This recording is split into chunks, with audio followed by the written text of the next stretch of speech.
السلام علیکم۔ جس طرح پاکستان کے اندرونی بیرونی بہت سے مسائل ہیں، اس میں ایک اہم چیز یہ ہے کہ الحمدللہ ہماری آرمڈ فورسز اپنے مشن پر مستعد ہیں اور اپنے کام کے لیے چوکس۔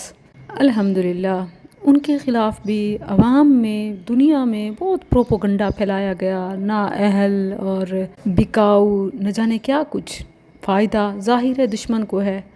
اب اسی طرح ٹرمپ کے عرب ورلڈ کے دورے کے سلسلے میں مسلمانوں کے آپس میں، خاص طور پر مسلم ممالک کے حکمرانوں کے خلاف مسلم عوام کو بہت بدظن کیا جا رہا ہے۔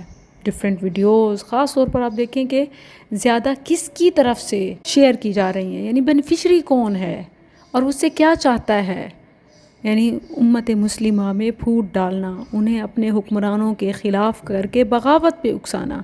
میں حکمرانوں کے تمام اعمال کو ڈیفینڈ ہرگز نہیں کر رہی، ظاہر ہے کہ جو ان میں خرابیاں یا خامیاں یا برائیاں ہیں وہ اس کے خود ذمہ دار ہیں، اور اللہ کے ہاں جواب دہ بھی۔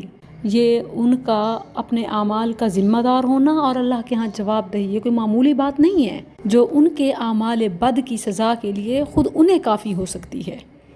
اللہ اکبر۔ تو ہمیں ان کی برائیوں، خامیوں، خرابیوں کو ہائی لائٹ کر کے امت میں پھوٹ ڈالنا، وہ جو رہا سہا برائے نام اتحاد ہو یا لیبل، اسے بھی اکھاڑ پھینکنا، اس کی کیسے اجازت ہو سکتی ہے؟ یقیناً ان کا ٹرمپ کو پروٹوکول، قیمتی تحائف، خواتین کو پیش کرنا یا خواتین کا مصافحہ کرنا، یہ سب اپنی جگہ الارمنگ اور غیر اسلامی ہے۔ تو کیا ان تصاویر کو مزید AI یا ایڈیٹنگ کے ساتھ سونے پہ سہاگا کر کے غلطی پہ تیل ڈالا جائے گا یا زخموں پہ نمک چھڑکا جائے گا، یا یہ کہ پراپر جو دعوت و نصیحت کا طریقہ ہے اس کے تحت ان کی اصلاح کی کوشش کی جائے گی؟ اب خود دیکھیے، میں یہ بات بار بار اس لیے کر رہی ہوں کیونکہ میں دیکھ رہی ہوں کہ عوام بہت پریشان ہے اور اس پریشانی کو وہ غیر اصلاحی طریقے سے پھیلا رہی ہے، جس سے ہمارے دشمن کو شہ ملتی ہے، ہمارا اتحاد اور کمزور ہوتا ہے۔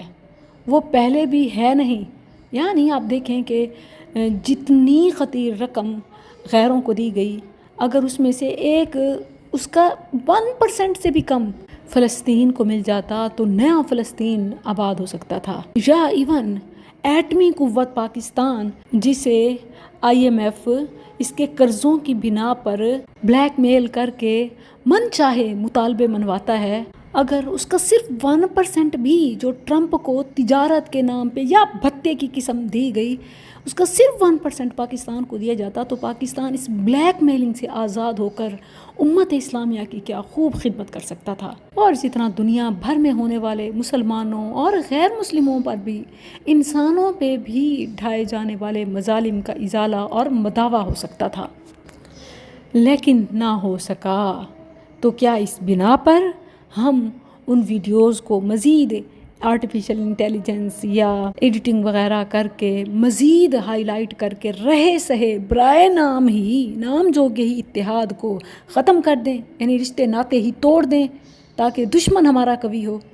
آپ یہ ضرور دیکھیے گا کہ یہ پروپوگنڈا کن کی طرف سے کیا جا رہا ہے۔ ایسی نیوز کو یا تو شیعیت نیوز کی جانب سے، یا پھر لبرلز یا فکر غامدی طبقے کی جانب سے پروموٹ کیا جا رہا ہے۔ اب دیکھیے کہ اعتراض کرنے والے کون ہیں، جو خود اس حمام میں ننگے ہیں۔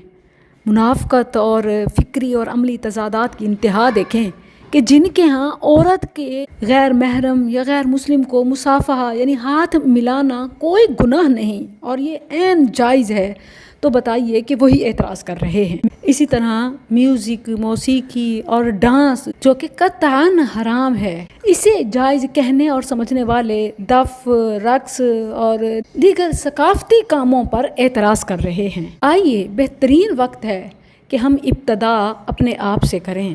سب سے پہلے خود اس فکری اور عملی منافقت اور تضادات سے توبہ کریں، اپنے آپ سے آغاز کریں، اور پھر اس کا دائرہ کار امت سے حکمرانوں تک ضرور پہنچائیں۔ یقیناً جس کا جو بھی برا عمل ہے، خواہ وہ عرب ہو یا عجم، عوام ہو، عام ہو یا خاص حکمران، ہر ایک کے لیے ہمیشہ برابر حکم ہے۔ السلام